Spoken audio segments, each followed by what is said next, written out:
A blizzard buried half of Piñon Basin in December of 1886, and it would change everything. The neighbors who'd mocked one widow's cabin walls thought they knew about her. She had wrapped that cabin floor to eaves in dead sunflower stalks. They called a widow's madness, and while whole families elsewhere in the basin fought the cold for their lives that night, her own fire barely needed feeding at all. Why would a grieving widow plant flowers pressed hard against her own cabin walls, seed after seed, ring after ring, until half the basin whispered that grief had finally cracked her mind? The storm was already on its way to prove her right. In the spring of that same year, in the high, wind-combed reach of Piñon Basin in New Mexico territory, the young Apache widow knelt in the cold dirt at the foot of her cabin wall and pressed a single sunflower seed into the earth. Not 3 feet from where a garden might have gone, she moved a handwidth over, pressed another. By the end of that first morning, a thin, dark line of turned soil traced the north wall from corner to corner. She did not stop there. She circled the whole cabin, east wall, south wall, west, until the little log house stood inside a narrow, unbroken ring of freshly worked ground, waiting on rain. Her daughter, 8-year-old Nita, trailed behind her mother with a cloth sack of seed slung over one shoulder, dropping a handful wherever Ahyoka pointed. An old brown dog named Copper lay in the shade of the woodpile, watching the two of them work the way he watched most things that summer, with one ear up and very little urgency. By the end of the week, the cabin sat inside a full growing circle, and that was when the valley began to pay attention, because on the frontier, every warm day carried a price. Roofs needed patching. Firewood needed splitting and stacking. Root cellars needed filling before the ground turned to iron. A woman spending her mornings pressing flower seed into dirt against her own walls was, to most eyes, a woman spending time she did not have. From across the fence line, a rancher named Amos watched the work for the better part of a week before he finally rode over to ask about it. He was not an unkind man, only a practical one, the sort who measured a season by what it produced and little else.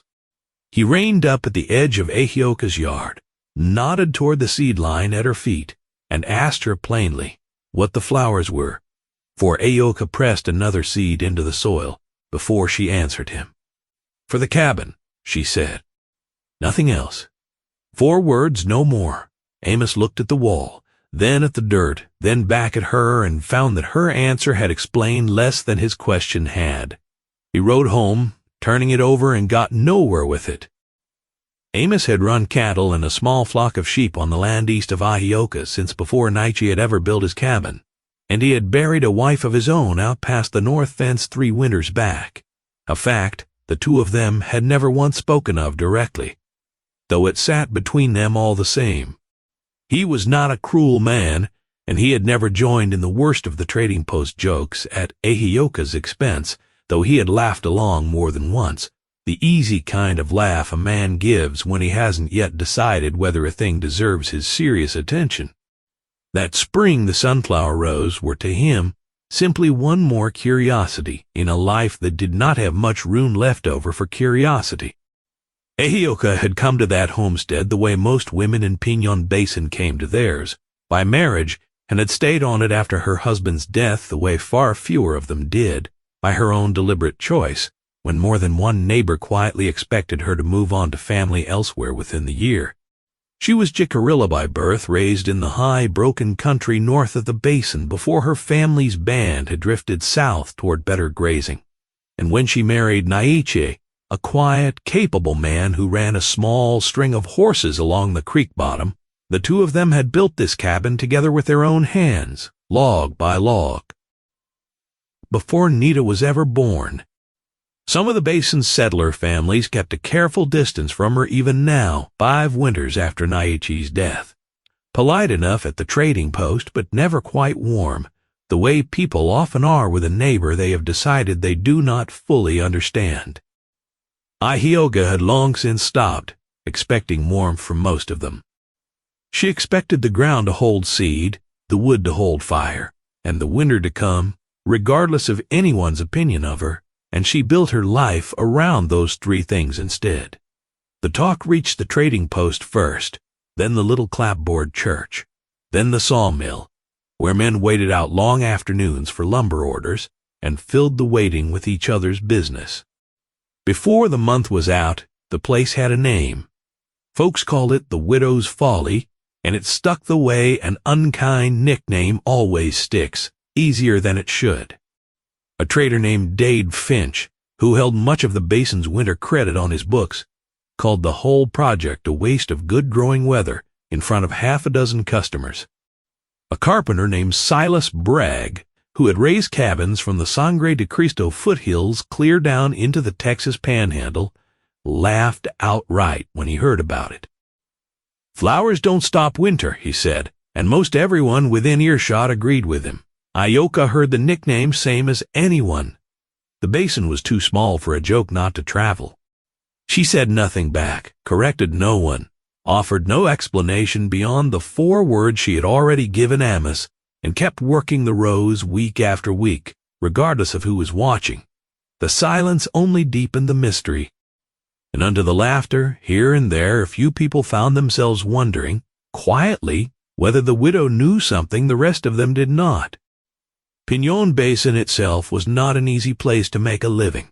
A long, shallow bowl of grassland pinched between 2 ranges of dark timber, open enough on the valley floor to farm a little and run stock, closed enough at the rim that a storm coming down from the north had nowhere else to go but straight through it.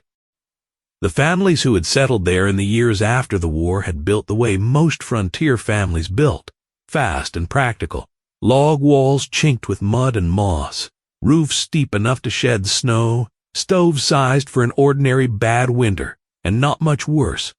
Nobody in that basin had ever needed to plan for anything beyond ordinary, because, until that year, ordinary was mostly what the basin had given them.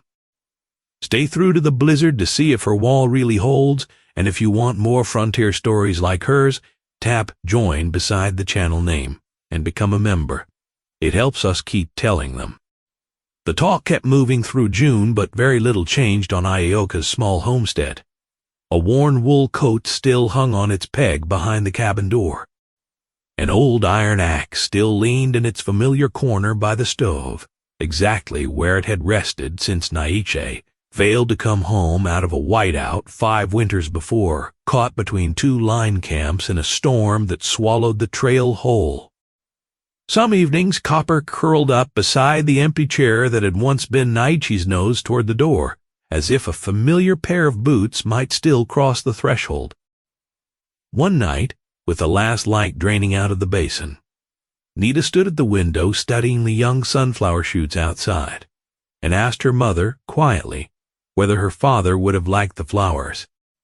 Ahyoka's hands kept working a length of cord around a loose fence rail. She glanced toward the window once. No answer came. Not that night. Outside, the small green shoots kept reaching for the light regardless.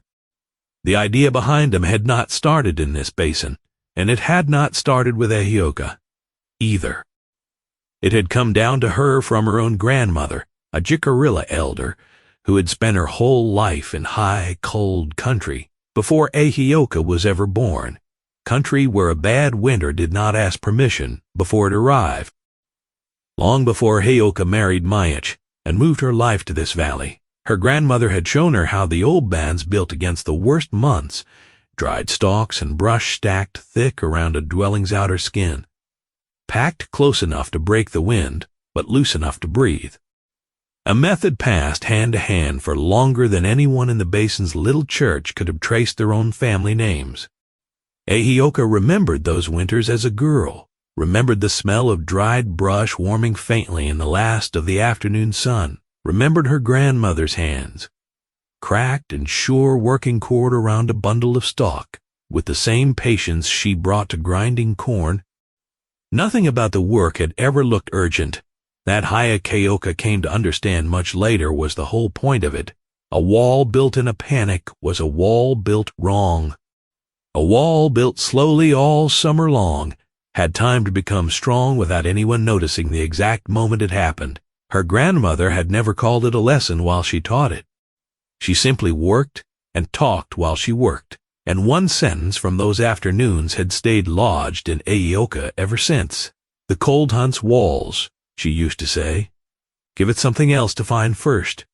At the time it had sounded like an old woman's saying, one more piece of frontier folklore passed down without much weight behind it.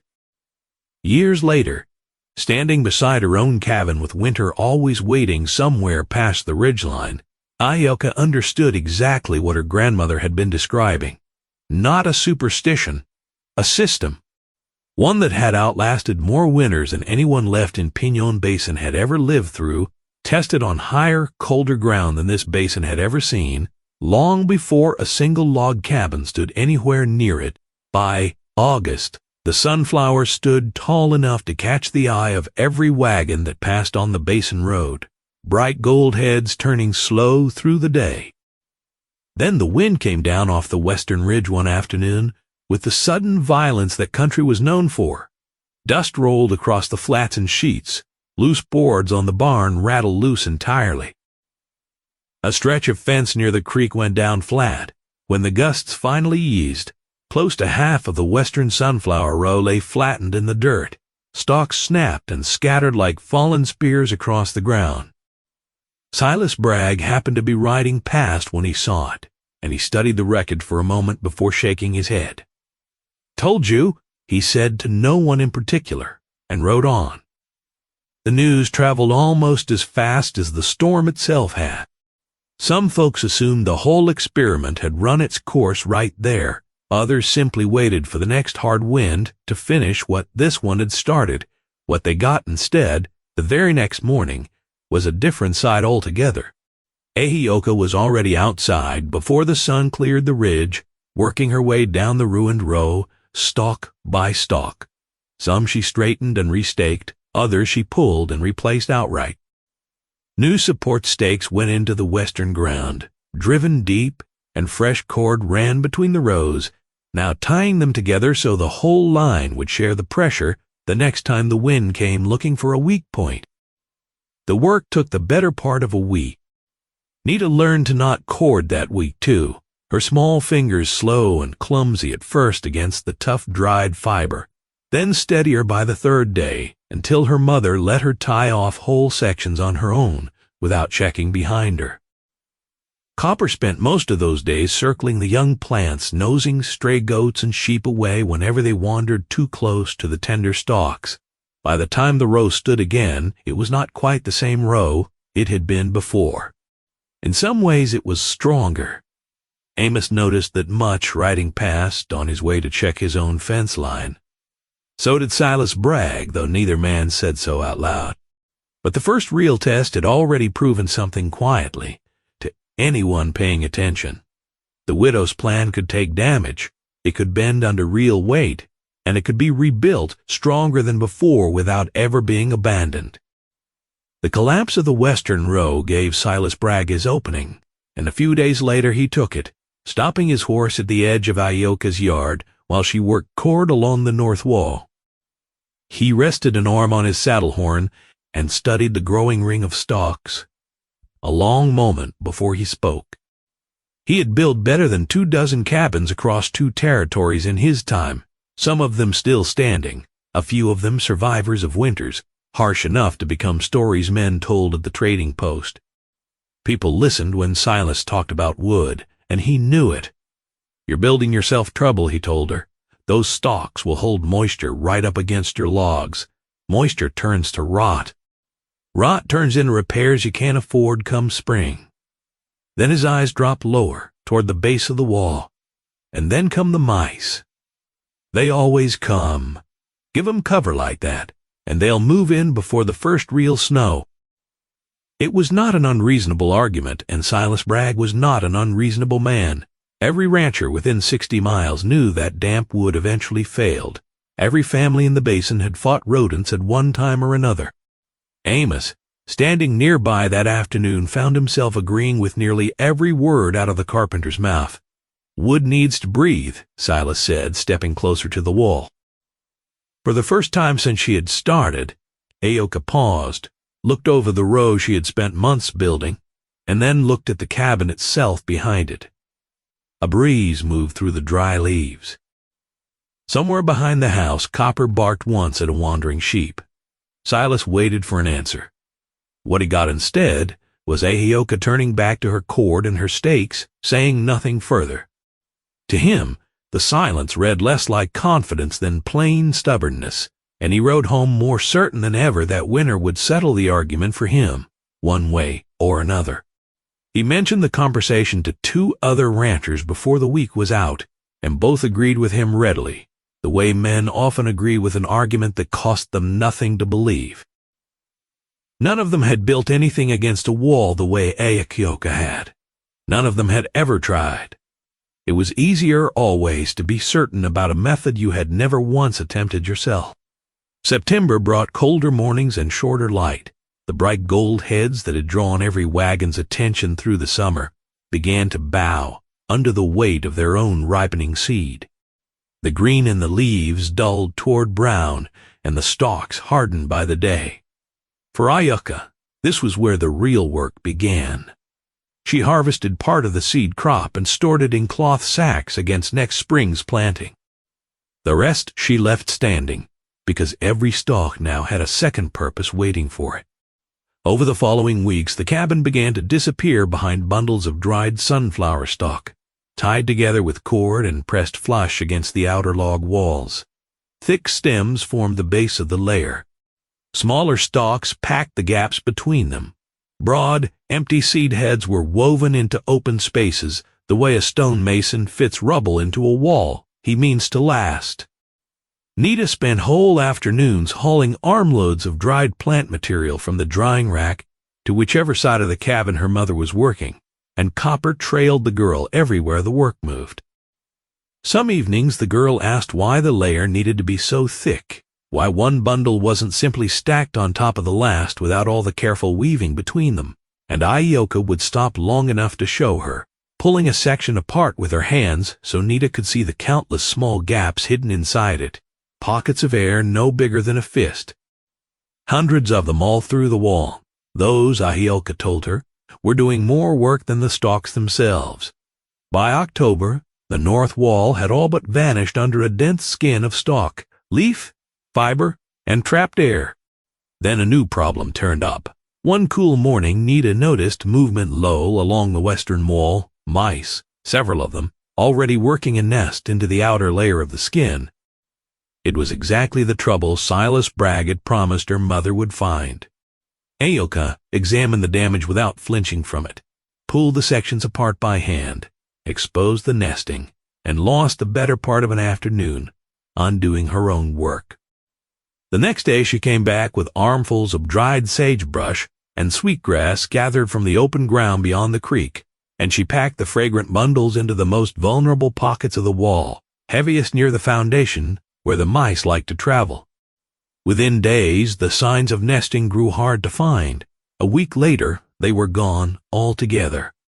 It was another piece of her grandmother's teaching, one Ahyoka had nearly forgotten until the mice reminded her of it, that certain scents a rodent found unbearable, a man's nose could barely register at all, and that the trick was never to fight the pest directly, but to make the ground itself unwelcoming before the pest ever arrived. The repair cost her time and labor both, and it left the whole system better than it had been before. All of this happened alongside the ordinary work a homestead never stopped demanding, regardless of the season, the milking, the mending, water hauled up from the creek, twice a day, bread baked, stock checked, before full dark. Ahyoka built her sunflower skin in whatever daylight was left over from everything else. An hour before supper some evenings, 2 hours on a Sunday afternoon, and the slowness of it was, in its own way, part of what made the finished wall so sound. Nothing about it had been rushed into place. Every bundle had been tied by hands that were never in a hurry to be finished. By the end of October, the cabin no longer looked like any homestead in the basin. The log walls seemed buried beneath a thick living skin grown entirely out of that summer soil, every bundle placed and tested by hand, every weak section pulled apart and rebuilt the moment it showed a fault. To most passers-by, it still looked like nothing more than a strange pile of dead plants stacked against a house. To Ahyoka, it looked like something else. Winter was coming, and for the first time since she had started, the cabin looked ready to meet it. Late in October, a new object appeared on the wall inside the cabin, across from the stove where the heat would not skew its reading, a small thermometer, and beside it a worn leather ledger. Every week, Ahyoka added a fresh line to the book. Morning temperature, evening temperature, how much wood the stove had eaten, how many times she had risen in the night to feed it. It looked, to anyone watching, like tedious work for no return, and most folks in the basin never bothered measuring their winters at all. They simply endured them. Dade Finch certainly saw no use in it. Stopping by to settle a supply account, he caught sight of the open ledger on her table and grinned. "You can write numbers all day," he told her. "That won't change the weather." A few men standing nearby laughed along with him. Ahyoka added another entry that same evening, and the figures kept piling up week after week, regardless of who found them funny. She had not learned to keep a ledger from her grandmother, who had never needed one, carrying decades of winters, in memory alone, the way the old bands always had. But Ahyoka understood that in this basin, among these particular neighbors, a memory alone would never be enough to change a single mind. Numbers, written plainly in a man's own hand, were harder to laugh off than a story. So she wrote them down, night after night, patient as the seeds themselves, building a case she suspected no one would read until the exact night it mattered most. A page from late November, if anyone had bothered to open the ledger then, would have shown nothing dramatic at all. A morning reading, an evening reading, a modest count of split logs fed to the stove. The same small entry repeated day after day. That flatness was the entire point of the book. A wall that worked did not announce itself with anything remarkable. It simply kept the same quiet promise, morning after morning, until the one night the promise finally mattered enough for someone else to notice it. Outside, the basin had already started issuing its own quiet warnings. An old man named Ezra, who had spent most of his 60-some years reading Piñon Basin's weather before anyone else in it, had begun sensing something brutal gathering just beyond the mountains, a grim certainty in his bones that was enough, once he started saying it aloud, to quiet even the loudest laughter at the trading post. Because everyone in that room knew, whether they said it or not, that winter would hand down the final verdict on its own schedule, and no one else's. November arrived, sharp enough to feel before it could be measured on any thermometer. The grass lost its color early. Thin sheets of ice lingered in the shade of the barn long past sunrise most mornings, and every day seemed to start a shade colder than the one before it. Around Ahyoka's cabin, the sunflower skin sat nearly finished, only small adjustments left to make, and most people would have called the work done. Ahyoka did not call it done. One evening a hard wind rolled down out of the northern peaks and ran through the basin for hours. The cabin held. The bindings held. Nothing looked damaged from the outside. But through that whole night, copper paced along the north wall over and over, stopping in the same spot again and again, nose pressed low against the ground, circling off, coming back. By dawn, Ahyoka went out to look for herself, following the wall inch by inch, checking every bundle, every tie, every layer of stalk. She found nothing at first. Then she did, a narrow gap hidden behind the outer layer, nearly 3 feet long, invisible from any distance, the stalks folding perfectly over the top of it. Most people would never have noticed it at all. The winter coming would have found it in an hour. The gap sat between the sunflower skin and the cabin logs themselves, a hollow channel where moving air could gather speed instead of losing it, exactly the opposite of everything the wall was built to do. Ahyoka stood over the section a moment, then started taking it apart. Hours of finished work came down. Bindings were cut loose. Whole sections were rebuilt from the frame outward, while Nita carried replacement stalks back and forth from the woodshed. By late afternoon, the repair was nearly finished, and Nita studied the wall with a small frown. "It looks exactly the same," she said. Ahyoka pulled one last length of cord tight and stepped back to study it herself, as if listening for something beyond the valley that only she could hear. "The wind will know," she finally answered. Nita looked at the wall again and saw nothing different in it, but some of the most important changes on the frontier were the ones nobody could see, not until the weather itself came to inspect the work. By the middle of November, the wall stood finished. What surrounded Ahyoka's cabin no longer resembled a house so much as a shape rising out of the ground, the sunflower skin wrapping the structure from foundation to eaves, packed 32 to 36 inches thick in most places, firm enough to hold its shape through hard weather, loose enough to preserve countless small pockets of trapped, still air throughout the whole mass.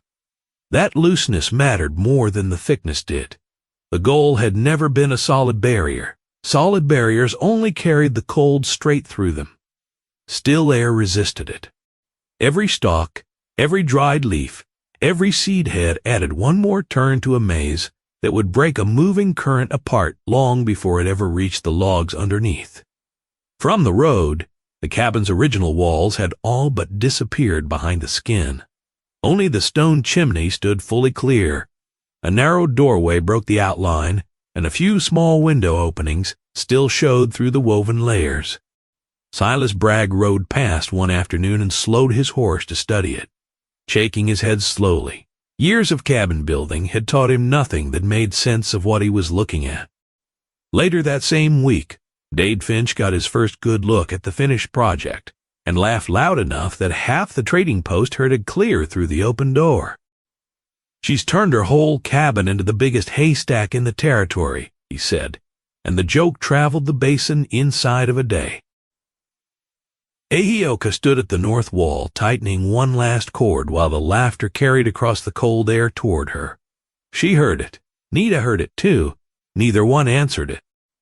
The final bindings went in, one at a time, and when the work was finished, what stood on that homestead was something most of the basin still couldn't recognize for what it was. They saw dead plants and wasted effort.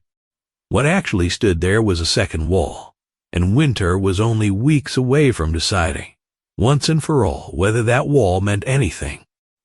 The last days of November carried a feeling most people in the basin recognized without being able to put words to it.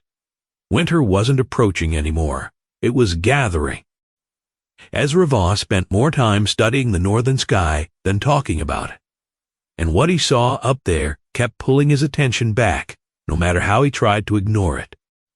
I sealed the edges of the stock pond earlier than anyone expected that year. Snow settled onto the high peaks and stayed there, when most years a few warm days would have cleared the ridgeline before December ever arrived. Even the elk grew restless, whole herds pushing down into the lower country weeks ahead of schedule. Then the last of the geese moved on, and the sky felt suddenly, strangely empty behind them. Around Ahyoka's homestead, one more small change had taken hold. Copper no longer slept out under the porch roof at night. Every evening now he scratched at the door and settled just inside it, and some nights he lifted his head toward the north wall, as if listening for something still a long way off.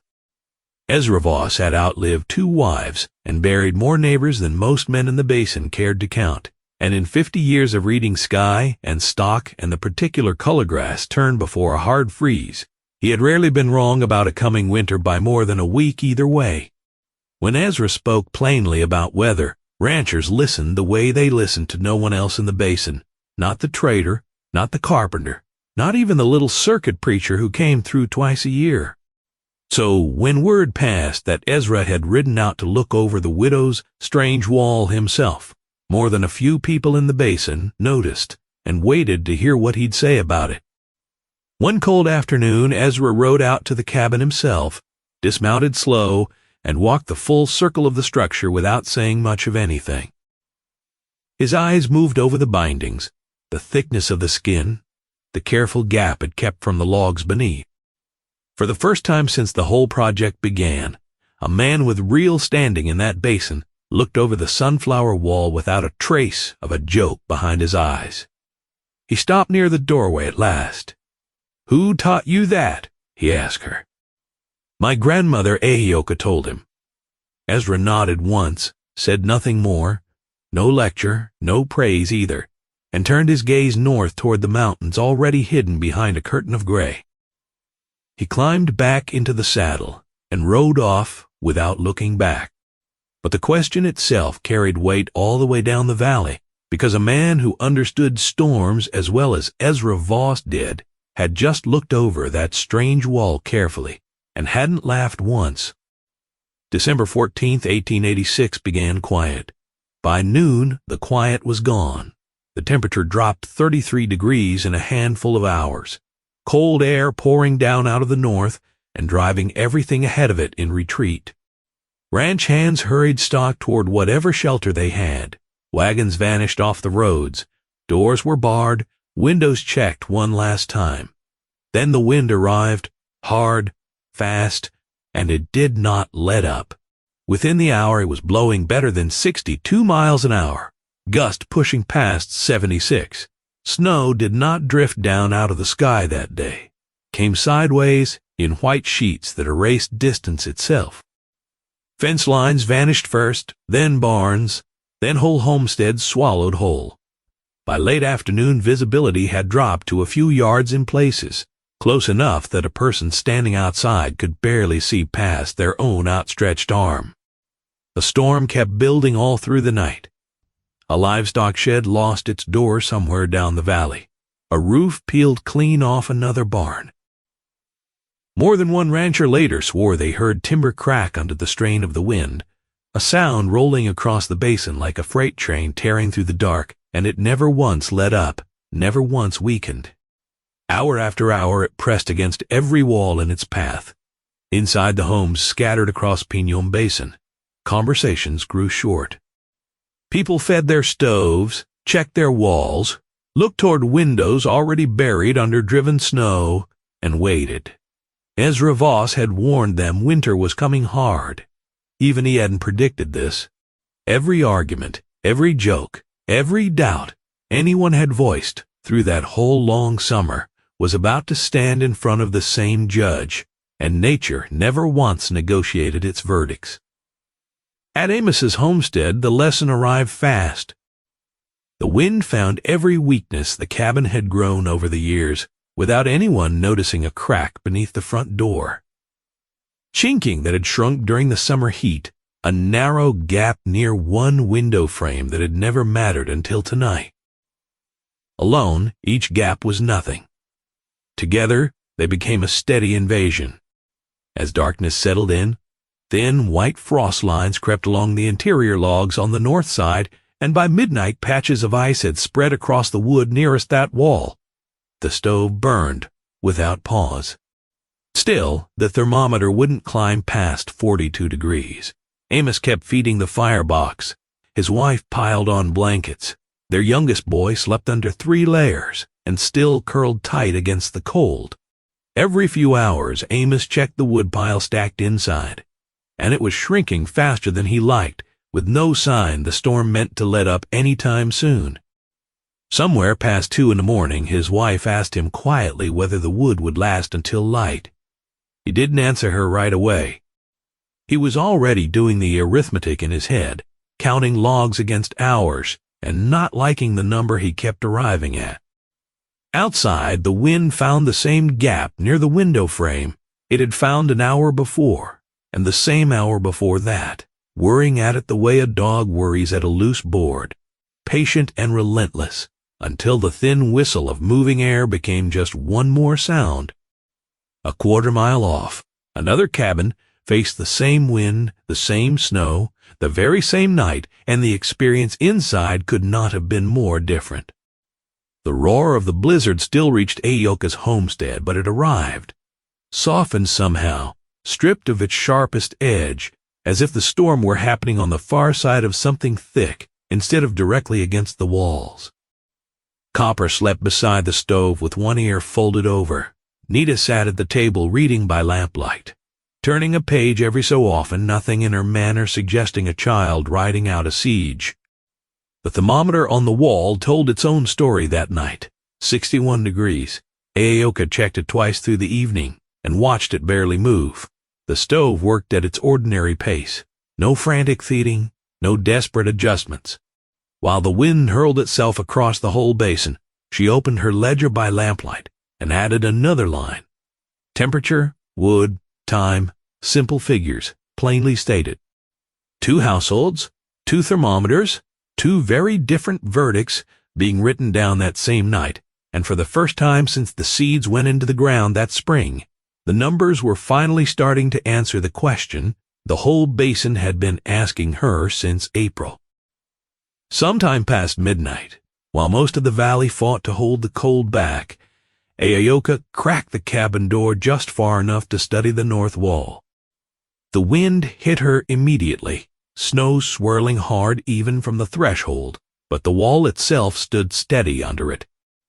A thick crust of white had built across the outer face of the sunflower skin, snow packed into every gap between the stalks, ice locking the loose fibers together until the whole structure looked less like a pile of dead plants and more like part of the land itself. What mattered was happening beneath that frozen crust, out of sight. The blizzard struck the outer layer first, and instead of reaching the cabin as one solid force, the wind was broken apart before it ever got there. Thousands of stems, leaves, and seed heads scattering it into smaller and smaller currents until they collided and lost their strength entirely. By the time any of it reached the logs underneath, it carried almost nothing left to give. The heat stayed where it belonged. The stove replaced only what little warmth slipped free, instead of fighting a war it could never win. Even the snow packed into the sunflower layer was working in the wall's favor now, another barrier where the storm had expected to find weakness. Months earlier, most of the basin had looked at this same project and seen dead flowers, wasted labor, an eventual mess of rot and mice. Tonight, while the storm tested every one of those assumptions at once, the wall was simply doing exactly what it had been built to do. It wasn't stopping winter. Nothing could do that. It was making winter spend its strength before it ever reached her family, and in the space between the frozen shell outside and the warm logs within, a quiet layer of still air sat exactly where Ahyoka had meant it to be. The second day brought no relief. Through December 15th, the wind held steady near 60 miles an hour, and the snow kept coming sideways, burying what little the first night had left standing. At Amos's cabin, the fire never stopped needing him, and by the second evening he had begun rationing the last of his split wood, setting aside a small reserve he refused to touch, no matter how the cold pressed in case the storm somehow found another day left in it. His wife kept the children close to the stove and stopped asking questions she already knew he couldn't answer. A quarter-mile off, the routine at Ahyoka's cabin barely changed at all. She fed the stove on schedule, checked the thermometer twice a day, wrote her entries by lamplight, and let Nita read by the fire same as any ordinary evening. The storm outside reduced to a steady, muffled roar that had long since stopped feeling like a threat and started feeling instead like simple weather. The storm finally loosened its grip on the basin on the morning of December 16th, and silence followed, the strange kind that only comes after 2 straight days of noise. Amos spent close to an hour digging his own front door free of the drift packed against it. Snow stood shoulder-high in places. Fence lines had vanished entirely, and the stockyard looked like unfamiliar ground. His cabin had survived, but barely new cracks had opened in the chinking along the north wall, thin lines of daylight showing through spots that had been sealed tight before the storm ever arrived. During the worst of it, his thermometer had briefly dropped to 38 degrees, and his wood pile inside the house had nearly run out entirely. After checking on his stock, Amos found his thoughts drifting toward Ahyoka's homestead, and curiosity finally pulled him down the road to see for himself. Part of him expected wreckage. That sunflower wall had looked fragile from the very first week, and 2 days of wind past 70 miles an hour should have torn it apart by any reasonable measure. When the cabin finally came into view, Amos stopped walking outright. The skin was still wrapped around it. The outer surface showed real damage, stripped stalks here and there, whole sections flattened near the top, loose fiber hanging frozen under crusts of snow and ice, but the core beneath it had held. The dense inner layer still hugged the log walls tight, and whatever had been lost on the outside looked, now, like it had served exactly the purpose it was meant to serve, taking the punishment so the rest could stay protected. From a distance, the cabin looked less like a building than a snow-covered mound rising out of the valley floor, with one thin ribbon of smoke drifting up from the chimney, not the heavy, desperate smoke of a stove fighting the cold for its life, just enough, steady, and... Amos stood there a long moment watching it rise into the pale winter sky before he finally walked toward the door. Warm air met him before he'd even crossed the threshold. Inside, Nita sat at the table finishing a bowl of porridge. Copper lay by the stove without a care in the world. No one was wrapped in blankets. No one looked worn thin from 2 days of fighting the cold. The difference was impossible to miss. Amos looked first at the thermometer, then at the neat stack of wood along the wall, hardly touched, then at the ledger sitting closed on the table. Ahyoka saw exactly where his eyes had settled, and without a word she reached over and handed him the book. The entries inside were plain, dates, temperatures, wood burned, nothing dressed up about any of it. Amos followed the numbers through the 2 days of the storm and did the arithmetic himself. His own household had burned close to twice the fuel hers had. Despite that, his cabin had sat close to 20 degrees colder than hers through most of the worst of it. The figures needed no argument built around them, they simply stood there on the page. After a long silence, Amos closed the ledger and walked to the nearest wall, laying his palm flat against the logs. The wood felt warm, not hot, not fought over, just steady, holding its own heat instead of surrendering it to the night. He lowered his hand slowly and looked over at Ahyoka. "I was wrong," he told her. The words came quiet. They didn't need to be any louder than that. The blizzard had already settled the argument for him, days before he ever said a word of it out loud. He stayed only a little while longer, long enough to finish the cup of coffee Ahyoka set in front of him without being asked, and then he walked the quarter-mile home slower than he'd walked, it coming turning the numbers in that ledger over in his mind the whole way. He did not feel foolish, exactly for having doubted her. Most of what he and Silas Bragg had warned about was still true in the ordinary case, still worth knowing for an ordinary wall. What he felt more than anything was the particular unease of a practical man realizing that practical experience had limits he had never once considered testing. He had built his whole life on what he already knew. It had taken a widow, a Jicarilla grandmother's teaching, and one brutal December night to show him how much of that knowledge had never actually been tested at all. If quiet frontier grit proving itself against the hardest winter a basin ever saw is the kind of story you want more of, tap join beside the channel name and become a member today. Spring returned to Piñon Basin, the way it always did, slowly, in pieces. Snow pulled back off the low ground first. The creek broke free of its ice. The first green showed itself along the valley floor, tender and uncertain, the way it always came after a winter like that one. When planting season arrived again, Amos surprised nearly the whole basin. The first sunflower seeds he pressed into the ground that year went in beside his own cabin walls, not out in a garden plot, not along a fence line, against the logs themselves, in the exact narrow ring Ahyoka had traced around her own home the spring before. A few people noticed, most pretended they hadn't.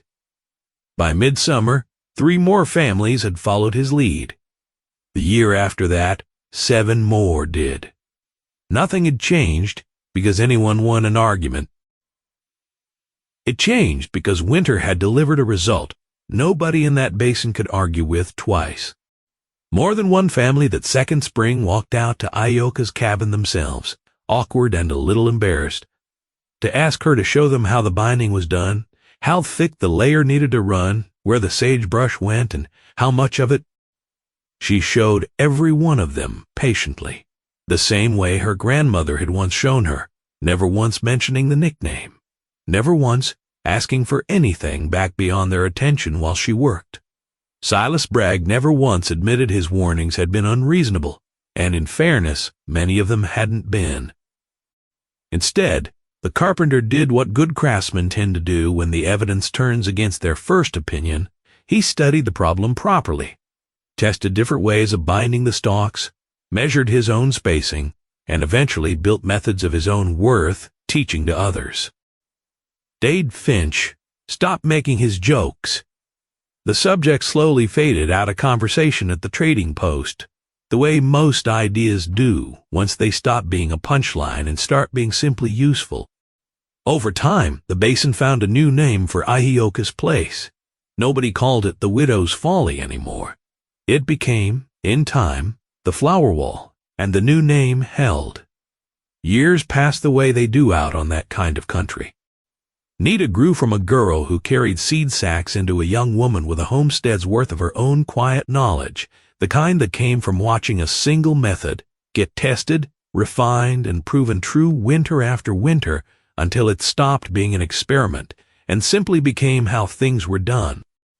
She would tell it to her own children one day, the same way her mother had told it to her and her grandmother. Before that, each telling carrying just enough of the last one to survive. Copper's muzzle turned gray, and his afternoons grew slower. Most of them spent asleep beneath the same window he'd once guarded through the worst storm the basin had ever seen, the same spot he had paced that November night when no one else could yet see the gap hidden behind the stalks. Inside the cabin, Naicha's old coat still hung on its peg behind the door, and his axe still rested in its corner by the stove. Neither one drew much notice anymore. They had simply become part of the room, the way certain losses eventually do. Outside, every summer brought the same familiar sight.